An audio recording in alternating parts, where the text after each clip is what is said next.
బట్టి విక్రమార్క గారు ఆయన అయితే ఏం చెప్పిండు, ఈ కార్డు చాలా విలువైన కార్డు, దీన్ని భద్రంగా పెట్టుకోండి, దాచిపెట్టుకోండి, 100 రోజులు పట్టుకోండి, తర్వాత మా నాయకులు మా కార్యకర్తలు వచ్చి మీకు ఒక్కొక్కరికి చెప్పిన ప్రతి హామీ 100 రోజుల్లోనే చేసే బాధ్యత మాది అని చెప్పి ఆ రోజు ఛాతీ గుద్దుకొని మరీ చెప్పినారు.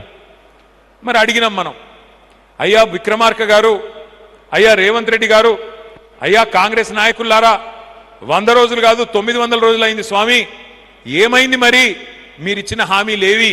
420 హామీలు ఇస్తిరి, ఏవి అంటే మొన్న మధ్యన ముఖ్యమంత్రి గారు చాలా విచిత్రంగా మాట్లాడుతున్నాడు. కొత్తగా మొన్న ఆదిలాబాద్ పోయి అక్కడ స్పీచ్ ఇస్తున్నాడు ముఖ్యమంత్రి గారు.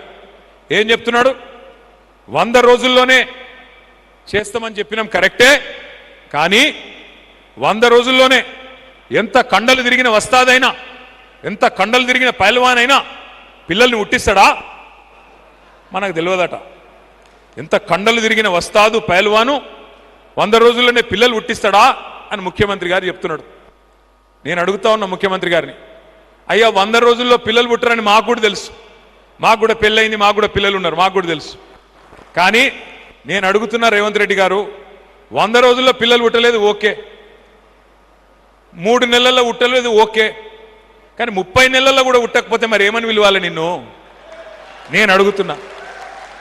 3 నెలల్లో పుట్టరు ఓకే, నో ప్రాబ్లం, 30 నెలల్లో పుట్టలే మరి ఏమనాలి నిన్ను? నేను ఏమన్నా అన్నాం అనుకో ఆయన కోపం వస్తుంది. ఇక కోపం వస్తే ఏమవుతుంది? ఇక అడ్డమైన తిట్లు తిడతాడు.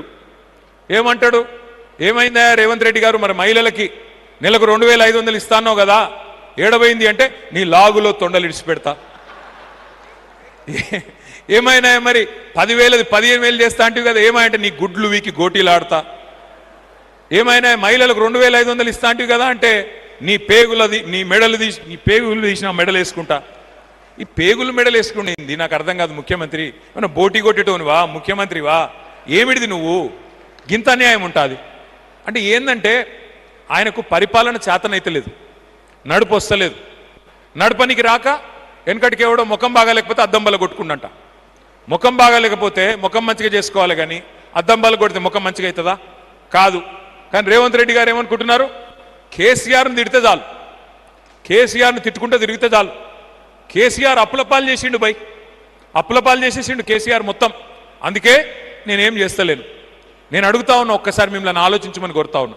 మీరు 10 మందికి చెప్పేటోళ్ళు కాబట్టి రేపు మళ్ళీ మల్కాజ్గిరిలో గులాబీ జెండా ఎగిరే విధంగా చూసుకునేటోళ్ళు కాబట్టి మీరు అర్థం చేసుకుంటే 10 మందికి తెలుస్తుంది కాబట్టే నేను మీకు ప్రార్థన చేస్తా ఉన్నా. 1 నిమిషం ఆలోచించండి. సరే రేవంత్ రెడ్డి గారు చెప్పింది నిజమే అని 1 నిమిషం అనుకుందాం. కేసీఆర్ గారు అప్పులు చేసిండు అంటుండు. సరే నిజమే అనుకుందాం, కేసీఆర్ అప్పులు చేసిండు నిజమే అనుకుందాం. మరి కేసీఆర్ అప్పులు చేసి ఏం చేసిండు? కేసీఆర్ అప్పులు చేసి ఏం చేసిండు అంటే, కాంగ్రెస్ వాళ్ళు 65 ఏళ్లలో హైదరాబాద్లో ఒక్క కొత్త దవాఖానా కూడా కట్టలే. గాంధీ, ఉస్మానియా, నిమ్స్ ఈ 3 కూడా కాంగ్రెస్ వాళ్ళు కట్టినవి కావు, నిజాం నవాబు కట్టిపోయినాయి. 65 ఏళ్లలో 1947 నుంచి 2014 దాకా ఒక్క కొత్త దవాఖానా కూడా కట్టలే కాంగ్రెస్ వాళ్ళు. కానీ అదే కేసీఆర్ గారు Telangana institute of medical sciences పేరు మీద ఒక్కొక్కటి 1000 పడకల ఆసుపత్రి 4 గట్టిండు. మీ అల్వాలలో టిమ్స్ అల్వాల ఇలా కనబడుతున్నదా? ఒక రాజసౌధాన్ని, ఒక ప్యాలెస్ ను తలపించే విధంగా కనబడ్డదా లేదా? మీకు చూసినరా లేదా? కట్టింది మనం, పెయింటింగ్లు వేస్తున్నది వాళ్ళు. ఎట్లయిపోయిందంటే రేవంత్ రెడ్డి గారి కథ, ఆయన జేబుల కత్తెర పెట్టుకొని తిరుగుతున్నాడు. ఎక్కడ మనం కట్టిన ఫ్లైఓవర్ ఉంటే అక్కడ పోయి రిబ్బన్ కట్ చేస్తాడు, ఎక్కడ మనం కట్టిన బిల్డింగ్ ఉంటే అక్కడ పోయి రిబ్బన్ కట్ చేస్తాడు. ఆయన పాపం ఇక కత్తెర పెట్టుకొని జేబులో బిజీగా తిరుగుతూ ఉన్నాడు. ఏమనంటే రంగులు ఊసుడు, రంగులు మార్చుడు. మనం కట్టిన డబుల్ బెడ్రూమ్ ఇండ్లు ఉన్నాయి, వాటికి పోయి రిబ్బన్ కట్ చేస్తాడు, నేనే కట్టినా అంటాడు. అట్లా ఉన్నది కథ. పర్వాలేదు, రిబ్బన్ కటింగులు చేసుకోవచ్చు, కొబ్బరికాయలు కొట్టుకోవచ్చు, మీరు ముఖ్యమంత్రి కాబట్టి పనులు చేయొచ్చు. కానీ నేను అడుగుతా ఉన్నా, కేసీఆర్ అప్పు చేసిండు అంటున్నావు. అప్పు చేస్తే కేసీఆర్ 4 దిక్కుల హైదరాబాద్లో 4000 పడకలు కొత్తగా కట్టిండు, 4 టిమ్స్ హాస్పిటల్ కట్టిండు. ఉన్న నిమ్స్ హాస్పిటల్ను 2000 పడకలు యాడ్ చేసిండు. అవును, కేసీఆర్ గారు అప్పు చేసిండ్రు. మీరు మాకు కరెంటు సమస్య ఇడిచిపెట్టిపోతే 1,00,000 కోట్లు ఖర్చు పెట్టి కరెంటు సమస్యను శాశ్వతంగా మన పిల్లలకు వాళ్ళ పిల్లలకు తెలియకుండా చేసిండు కేసీఆర్. అవును, కేసీఆర్ అప్పు చేసిండు. హైదరాబాద్కు మీరు మంచినీళ్లు చక్కగా ఇయ్యకపోతే 20,000 లీటర్లు ఫ్రీగా ఇచ్చి మంచిగా బ్రహ్మాండంగా మంచినీళ్ళ సౌలత్ చేసిండు కేసీఆర్. అవును, కేసీఆర్ అప్పు చేసిండు. 200 రూపాయల పెన్షన్ను 2,000 రూపాయలు చేసిండు కేసీఆర్ అప్పు చేసిండు. అవును, కేసీఆర్ అప్పు చేసిండు. 15 లక్షల మంది ఆడపిల్లలకి 1,00,000 రూపాయలు ఇచ్చి ఒక మేనమామలాగా నిలబడ్డాడు, అప్పు చేసిండు. 15 లక్షల మంది ఆడబిడ్డలకి కేసీఆర్ కిట్లు ఇచ్చిండు, కేసీఆర్ అప్పు చేసిండు. అవును, కేసీఆర్ అప్పు చేసిండు. కాళేశ్వరం లాంటి ప్రాజెక్టు కట్టిండు, 1,00,000 కోట్ల రూపాయలు ఖర్చు పెట్టి 40 లక్షల ఎకరాలకు నీళ్లు ఇచ్చిండు కేసీఆర్. అవును, కేసీఆర్ అప్పు చేసిండు. 1,00,000 కోట్లు మన రైతులకు కరెంట్ సబ్సిడీ కోసం, చెరువులు బాగు చేయడం కోసం కేసీఆర్ గారు అప్పు చేసిండు. అవును, అప్పు చేసిండు. ఇంటింటికి నల్లాబెట్టి నీళ్ళు ఇచ్చిండు కేసీఆర్. మారుమూల తాండాలు, మారుమూల గూడాలు, గిరిజన తాండాలలో కూడా కేసీఆర్ గారు మంచినీళ్ళు ఇచ్చిండు. కేసీఆర్ గారు అప్పు చేస్తే 1000 గురుకుల పాఠశాలలు పెట్టిండు. కేసీఆర్ గారు అప్పు చేస్తే జిల్లాకు ఒక మెడికల్ కాలేజ్ కట్టిండు, జిల్లాకు ఒక నర్సింగ్ కాలేజ్ కట్టిండు. 33 కొత్త జిల్లాలు పెట్టి జిల్లా కేంద్రాలలో కలెక్టర్లను, ఎస్పీలను కూర్చోబెట్టిండు కేసీఆర్. ఇట్లా చెప్పమంటే ఇంకో గంట చెప్తా నేను కేసీఆర్ ఏం చేసిండు 9.5 ఏళ్ల లాంటి. నేను రేవంత్ రెడ్డి గారిని ఒకటే అడుగుతా ఉన్నా, కాంగ్రెస్ ప్రభుత్వాన్ని ఒకటే అడుగుతున్నా. మరి మీరు వచ్చి 2.5 సంవత్సరాలు అయింది, సగం టైం అయిపోయింది, 50% టైం అయిపోయింది. మరి మీరు కూడా 4 లక్షల కోట్ల అప్పు చేసిండ్రు. మీరు 4 లక్షల కోట్ల అప్పు. కేసీఆర్ 10 ఏళ్లలో 2,80,000 కోట్ల అప్పు చేస్తే నువ్వు 2.5 ఏళ్లలోనే 4 లక్షల కోట్ల అప్పు చేసినావు కదా. ఒక్క పని చూపెట్టు. హైదరాబాద్లో కొత్తగా ఒక్క ఇటుక పెట్టినవా?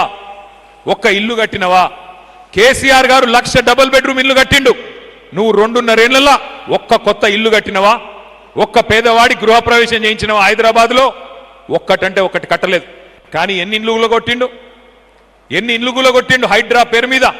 గరీబోళ్ళ బస్తీల మీద పడి, జోపడ పట్టీల మీద పడి కూలగొట్టి ఎత్తవతల వాడేసి గరీబోళ్లను హింస పెట్టిండు రేవంత్ రెడ్డి. అదే కేసీఆర్ గారి ప్రభుత్వం 9.5 ఏళ్లలో హైదరాబాద్ మహానగరంలో మీరు తెలిసో తెలియకనో ఎక్కడన్నా గవర్నమెంట్ జాగలో ఇల్లు కట్టుకుంటే 2.5 లక్షల మందికి జీవో నంబర్ 58, 59 కింద పట్టాలిచ్చిన నాయకుడు కేసీఆర్. నేను అడుగుతా ఉన్నా రేవంత్ రెడ్డి గారిని, మీరు ఇచ్చిన హామీలు ఒక్కటి కూడా చేయలే. 420 హామీలు అమలు చేయలే. తులం బంగారం ఇయ్యలే, స్కూటీలు ఇయ్యలే, విద్యా భరోసా కార్డులు ఇయ్యలే. 10వ తరగతి పాస్ అయితే 10,000, 12వ తరగతి పాస్ అయితే 15,000, డిగ్రీ చదివితే 25,000, పోస్ట్ గ్రాడ్యుయేషన్ చేస్తే 1,00,000 రూపాయలు, పిహెచ్డి చేస్తే 5 లక్షలు. 5 పైసలు ఇచ్చినావా ఎవరికన్నా? కేసీఆర్ గారు దళిత బంధు పేరిట ఆనాడు 10 లక్షల రూపాయలు దళిత సోదరులకు ఇచ్చినాడు. నువ్వేం చెప్పినావు? 12 లక్షలు ఇస్తా అని చెప్పినావు. 12 పైసలు ఇచ్చినావు ఎవరికన్నా? నేను అడుగుతా ఉన్నా, ఏ వర్గం మిగిలింది నువ్వు మోసం చేయకుండా? ప్రతి వర్గాన్ని వంచినావు. ఇవాళ అంటున్నాడు మా ఆడబిడ్డలతోన 1 కోటి మంది మహిళల్ని కోటీశ్వరులు చేస్తాడంట. 1 కోటి మందిని కోటీశ్వరులు చేసేదాకా వదిలిపెట్టాడంట. నేను ముందే చెప్పిన మీకు, ఈయన 1 కోటి మంది కోటీశ్వరులు చేసేవాళ్ళు కాదు, తులం బంగారం ఇచ్చే బ్యాచ్ కాదు, మెడల పుసలతాడు కూడా ఎత్తుకపోయే దొంగలు వీళ్ళు, దండుపాలెం దొంగలని చెప్పిన నేను. ఉన్నారు కదా ఇక్కడ మీ దగ్గర కూడా దొంగ ఉన్నాడు అల్వాలలో.